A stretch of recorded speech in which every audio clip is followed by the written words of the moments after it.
எனக்கு அன்பானவர்களே, தேவன் விலையேற பெற்ற தேசத்தை வைத்திருக்க, விலையேற பெற்ற ஐஸ்வர்யத்தை மேன்மையை வைத்திருக்கிற சின்ன விஷயத்துல போய் மாட்டிக்கிட்டோமே. அல்லேலூயா.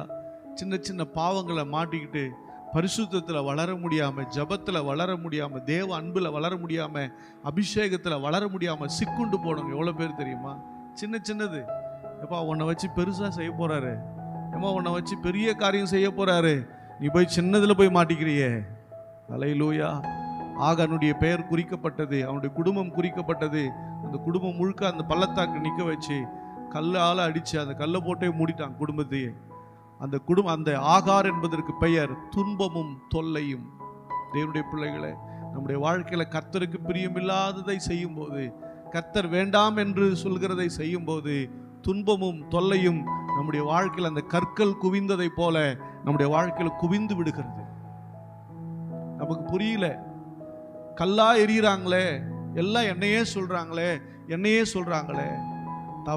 அறியாமல், அதாவது யாருக்கும் தெரியாமல் செய்த பாவங்கள், அறியாமல் செய்த பாவங்கள் ஒவ்வொரு கல்லாய் நம்ம மேல குவித்து ஆகோரின் பள்ளத்தாக்கை போல துன்பமும் தொல்லையுமாய் குவிந்து விட்டது. எனக்கு அன்பானவர்களே, இன்றைக்கு இந்த நாளிலே அந்த துன்பத்தையும் தொல்லையும் கர்த்தர் நீக்க வல்லவராக இருக்கிறார். அல்லேலூயா. அந்த துன்பத்தையும் தொல்லையும் நீக்கி அவர் வாழ வைக்க வல்லவராக இருக்கிறார். அவர் சொல்லுகிறார், நானே வழியும் சத்தியமும் ஜீவனமாய் இருக்கிறேன். நானே வழியும் சத்தியமும் ஜீவனமாய் இருக்கிறேன். நான் உனக்கு நம்பிக்கையின் வாசலாய் இருப்பேன். உன் வாழ்க்கையில உன் மீறுதல் நிமித்தம், உன் அக்கிரமங்கள் நிமித்தம், உன் பாவங்கள் நிமித்தம் வந்த அந்த ஆகோரின் பள்ளத்தாக்கின் அனுபவம், அந்த துன்பம் தொல்லைகளை நான் நீக்கி நானே உனக்கு நம்பிக்கையின் வாசலாக இருப்பேன். நானே உனக்கு நம்பிக்கையின் வாசலாக இருப்பேன். அல்லேலூயா.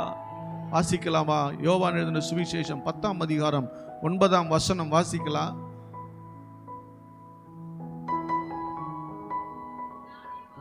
நானே வாசல், என் வழியாய் ஒருவன் உட்பிரவேசித்தால் அவன் ரட்சிக்கப்படுவான். அவன் உள்ளும் புறம்பும் சென்று மேய்ச்சலை கண்டடைவான். நானே வாசல், நான் தான் உனக்கு வாசல். நீ துன்பம் தொல்லையில நிரம்பி இருக்கிறியா? துன்பம் தொல்லை என்கிற கற்கள் உன் மேல வந்து குவிஞ்சு குவிஞ்சு உன் குடும்பமே மூடப்பட்டு விட்டதா? உன் குடும்பமே அழிந்து போனதா? அழிகிற தருவாயில நீ வந்துட்டியா? இந்த நாளிலே நான் உனக்கு வாசலா இருக்கிறேன் என்பதை புரிந்து கொள். நான் உனக்கு வாசல், நானே வழியும் சத்தியமும் ஜீவனுமாய் இருக்கிறேன். நீ வா, என் வழியா வா. நீ ரட்சிக்கப்படுவாய். ரட்சிக்கப்படுன காப்பாற்றப்படுவாய். நீ வா, அந்த துன்பம் தொல்லைகளிலிருந்து நீ காப்பாற்றப்படுவாய். நான் உன்னை காப்பாற்றி நீ என் வழியா நீ வந்துட்டீன்னா உள்ளம் புறமும் இருக்கிற எல்லா செல்வத்தையும், எல்லா சந்தோஷத்தையும், எல்லா சமாதானத்தையும், எல்லா ஐஸ்வர்யத்தையும் நான் உனக்கு கொடுப்பேன். அதில் விசுவாசிக்கிறவர்கள் எல்லோரும் கரங்களை தட்டி தேவனை மகிமைப்படுத்தணும். இந்த காலவேளையில கர்த்தர் உன் துன்பம் தொல்லைகளை எல்லாம் நீக்கி ஆண்டவர் ஐஸ்வர்யத்தையும் சம்பத்தையும் கொடுக்க வல்லவராக இருக்கிறார்.